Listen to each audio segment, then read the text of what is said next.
Welcome back to the Food for the Faithful channel, up here at the trailer this weekend on the beautiful Gatineau River in Gracefield, Quebec.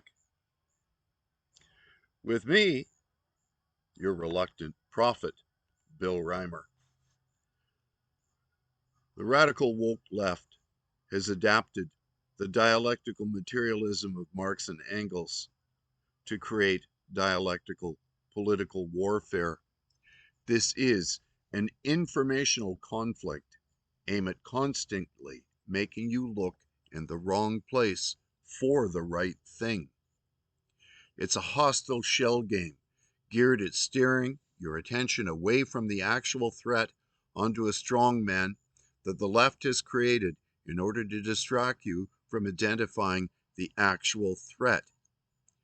It is mixing that which is into that which is not, so that the left can claim that the synthetic is indistinguishable from reality. This is the ultimate Hegelian synthesis, which radical cultural Marxists are using to deceive the masses so that these revolutionaries can foment a contrived cultural revolution, which is why cultural Marxists can claim that men and women are in fact the same thing. It's an attempt to remove the illusions of distinction to create a postmodern cult where your senses are no longer permitted to make fundamental determinations about the nature of reality, which, without the help of the radical left's new cult leaders, only the priests of this new religion are permitted to tell you how you must understand the very nature of reality itself. It's time to reject these satanic lies as an inherent threat to civil order. I've experienced their attempts at re-education up close and personal.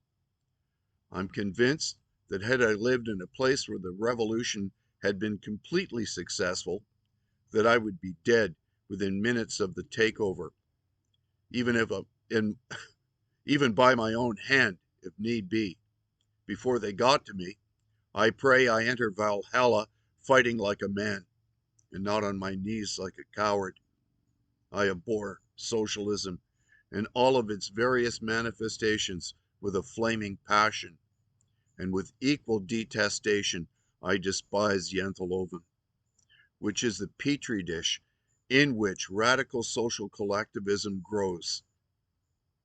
It is nothing short of a war on competence and individual identity, where one is forced to surrender their unique selves, sacrificed on the altar of rigid cultural conformity. What are the 10 laws of Yenta? I've often read them before, but I'm going to read them again. Rule 1. Do not think you are anything special. Rule 2. Do not think you are as good as we are. Rule 3.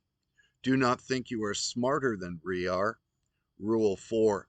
Do not imagine yourself better than we are. Rule 5. Do not think you know more than we do. Rule 6. Do not think you are more important than we are. Rule 7. Do not think you are good at anything. Rule 8, my favorite. Do not laugh at us. I use this one to prove I'm Norwegian. I'll go up to them and they have this stare and they just kind of look through you like this. You know, if you ask them a question that challenges these rules, and I'll say, I can prove I'm Norwegian. And then they'll respond with something like, how are you going to do that? Then I say, are you laughing at me? You see, that's all it takes. They can't handle humor, especially when you are the victim of their humor. Now, I don't care if you're laughing at me, with me, or because of me. As long as you're laughing, I'm good with that because I am one funny mofo. Rule 9, do not think anyone cares about you. And Rule 10, do not think you can teach us anything. I've had a rather unpleasant discussion about these illusions of distinction with my wife's family, which I will call my salad niçoise moment. It was insisted I had completely mischaracterized Norwegians, since they are, as all people are, highly unique in terms of their individual personalities. True, they are. But what amazed me, as I got to know them, was that I could predict with frightening accuracy how these unique individuals would behave under any given set of circumstance which might challenge their intensely social collectivist view of the world. As an example, a buddy from Ottawa was performing at Buckley's Roots and Blues joint in Oslo back in April of 2014 on my birthday. J.W. Jones, and I provide the link to his website. Please go listen to some of his music. He's a great artist. Is a renowned and talented blues artist who enjoys considerable success both at home and abroad, and for good reason, since he is a remarkable artist. I noted that he was coming to town, so I messaged him to inquire if he would be kind enough to add me to his guest list. He was happy to do so, which was very kind, since I was missing home, and was delighted to both see him and be so well entertained on my birthday. When J.W. took the stage, he was holding a bottle of water and began to address his audience. He inquired of them what on earth they had put in the water that could make it as costly as it was. I should mention that the price of everything in Norway is extremely high due to it being a socialist welfare state with a centralized economy and comparatively high wages. You could hear a pin drop after JW's question sounded through Buckley's over the PA system. Everyone had the identical reaction, and I looked on amused, knowing exactly how they would respond to his innocent remark. It lingered like a bad fart until JW realized his social faux pas and immediately launched into song to alleviate the discomfort of having confronted the Noggies with a rather obvious fact, namely that everything is expensive in Norway. They just cannot handle anything that might be construed as criticism of their perfect socialist culture. Remember Rule 8? Do not laugh at us? It is a cardinal sin to point out any of these 10 cultural realities. So yeah, they all may have differing personalities, but nevertheless will react in the identical manner when Jenteloven comes into play. Given the sheer scope of these 10 rules,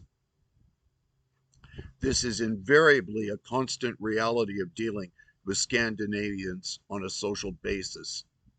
It should also be noted that though they are often listed as the happiest people on earth, the level of suicide and antidepressant consumption is among the highest in the world. After all, what good is having a unique personality when you have a code that demands you surrender your individuality, offering it up as a sacrifice on Jenteloven driven socialism? When I returned to Canada in 2015, I began to note that there were increasing troubling signs that the culture wars was well underway in a society which had never known Jenteloven.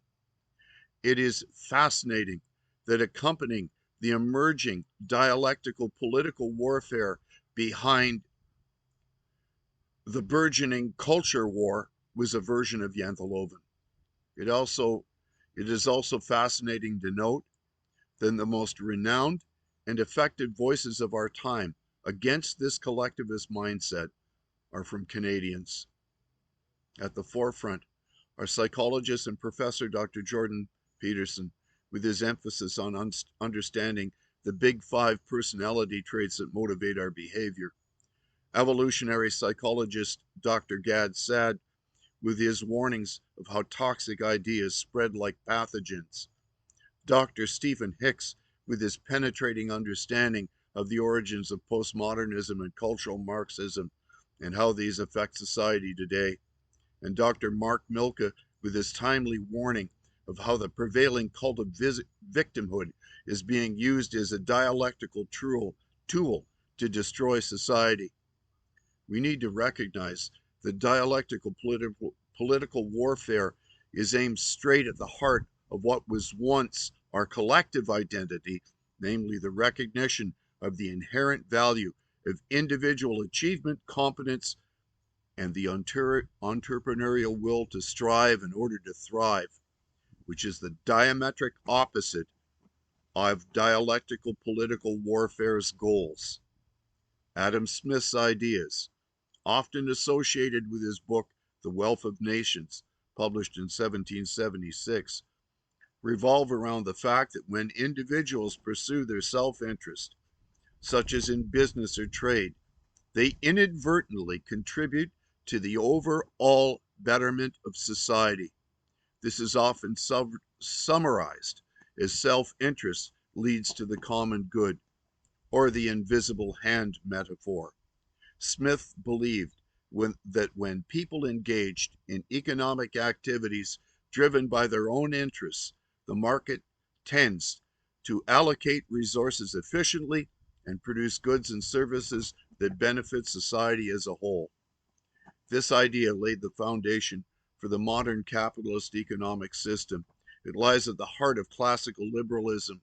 These truths stand in stark opposition to dialectical political warfare waged by the woke generation, who are being indoctrinated in our universities into thinking that we ought to try communism one more time, in spite of all the murderous economic ruin and tyranny that it has invariably caused. These are things to think and pray about on this Saturday, December the 16th, up here on the river. God bless you all. Have a wonderful afternoon.